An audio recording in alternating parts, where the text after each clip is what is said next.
I heard myself scream from somewhere in front of me, and I knew if I kept running, I was going to run straight into whatever made that sound. This happened outside Flagstaff, Arizona, in a section of forest just off Lake Mary Road in late October around 5:47 p.m., right when the light starts to disappear unevenly between the trees and the shadows begin to stretch in ways that make distance impossible to judge.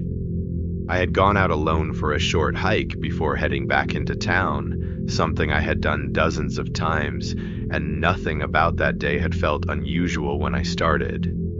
There were a few cars parked at the turnout, but I didn't see anyone on the trail, and I didn't think about it again. The first thing that went wrong wasn't a sound, it was timing. I was walking at a steady pace when I realized that every time I stepped, there was a second step, not behind me, not clearly beside me, but slightly out of sync, like something was learning the rhythm rather than matching it perfectly. At first, I tried to ignore it, telling myself it was just my own movement echoing strangely through the trees, but the longer I walked, the more it corrected itself.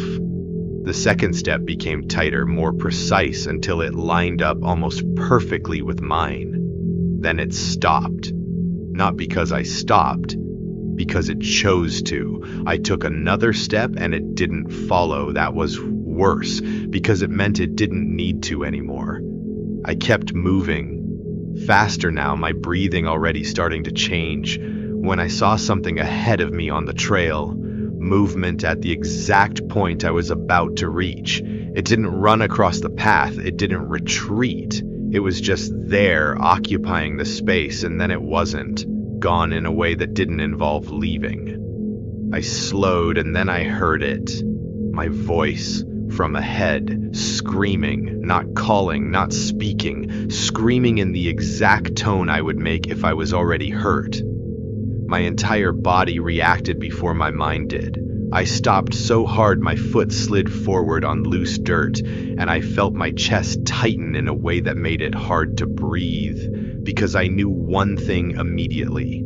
That sound hadn't come from me, and if I kept running, I would meet it.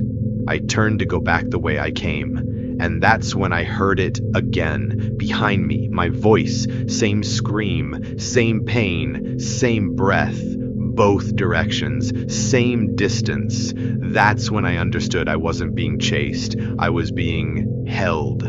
I stepped off the trail without thinking, pushing into the trees where visibility dropped and the ground became uneven. Branches scraped my arms and face, and I could feel my balance slipping, but I didn't slow down because the moment I hesitated, I heard movement shift around me, not toward me, around me, multiple points, adjusting. Every direction I looked, there was nothing, but every direction I moved, something was already there.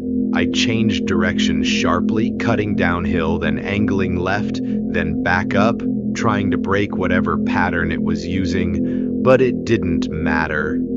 Each time I moved, I heard that same slight delay in motion, like something correcting itself just after I committed. Then I saw it, closer than before, not crossing the space, already in it, low to the ground, but not moving like an animal, its body too long, its limbs too thin, and the way it held itself felt like something wearing the idea of a body instead of having one, and its head, it was turned too far, not snapped, not broken, just turned, like it didn't understand limits. I stumbled back, and in that instant, it opened its mouth, and I heard my voice again. Not screaming this time, talking. Turn around! The tone was wrong, the space in between the words was wrong, but it was mine. My body started to move before I could stop it. That was the worst part. It wasn't just copying me, it was ahead of me. I forced myself to turn the opposite way and ran harder than I thought I could, my vision starting to narrow, my breathing breaking apart, my legs shaking under me. I didn't know where I was going anymore. Only that I couldn't go where it wanted. Then the forest opened slightly, and I saw a break in the trees that should have led back toward the road. I ran toward it, and I heard myself again, right in front of me. Not a scream, a whisper, "Stop!" I didn't. I pushed through, and for a second, there was nothing. No sound, no movement, just open ground, my car. I ran to it, fumbled my keys, got inside, locked the doors, and sat there, shaking, waiting for something to hit the glass, to grab the handle, to do anything that would confirm it had followed me. Nothing happened. I laughed, a short, broken sound, then I looked in the passenger seat. There was dirt on it, fresh, pressed in, long and narrow, like something had been sitting there recently, facing forward the way I was. I didn't look at the back seat. I didn't check the mirrors. I started the engine and drove. I didn't stop until I hit the main road. When I got home, I sat in the car for a long time before getting out, telling myself it was over, that it had stayed in the woods.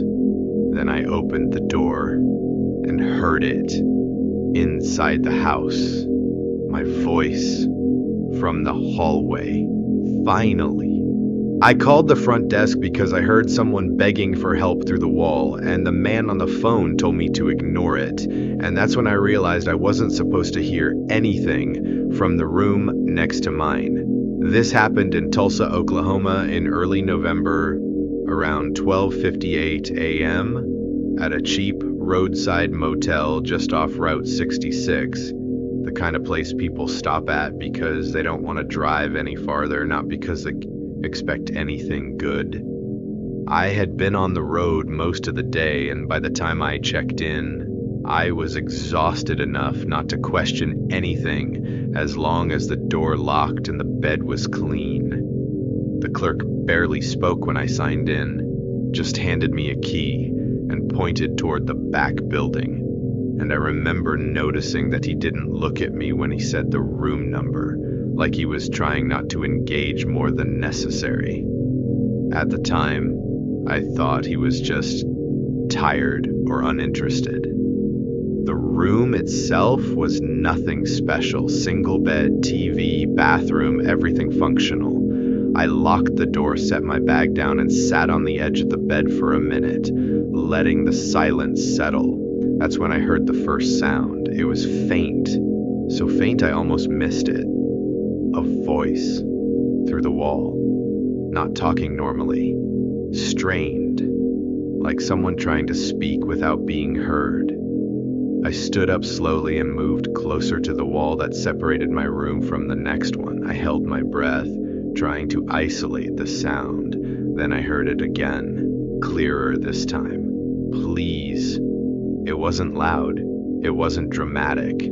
That made it worse, because it sounded real, not like someone acting, not like a TV, a person right on the other side. I knocked on the wall, once, lightly. The voice stopped immediately, completely, like it had been cut off.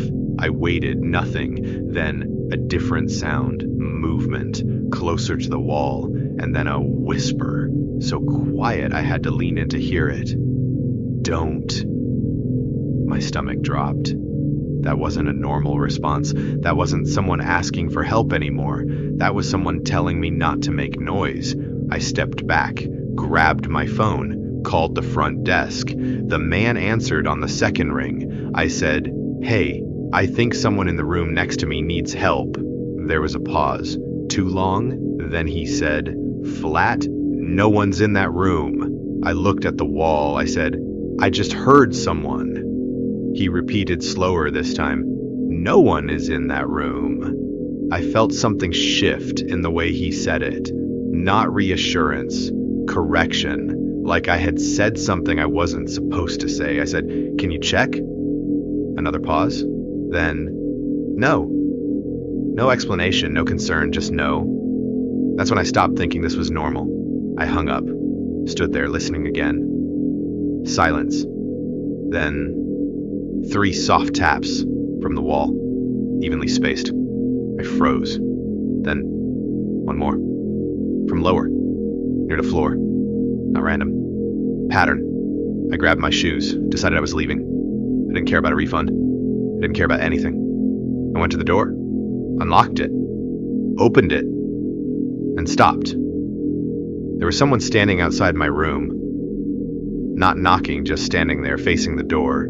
The same man from the front desk. I hadn't heard him walk up. I hadn't heard anything. He said, "You don't need to leave." I said nothing. He stepped slightly closer, not aggressive, just enough. Blocking, subtle. I said, "Someone's in that room." He shook his head. "No one's in that room." Same exact tone as on the phone. No change. I looked past him. Down the walkway, the room next to mine, the door was slightly open, just a crack. Dark inside. I stepped to the side. He moved with me, matching, still blocking. That's when I heard it again, from inside that room. Not through the wall. Direct. A weak sound, like something hitting the floor. I said, "Move."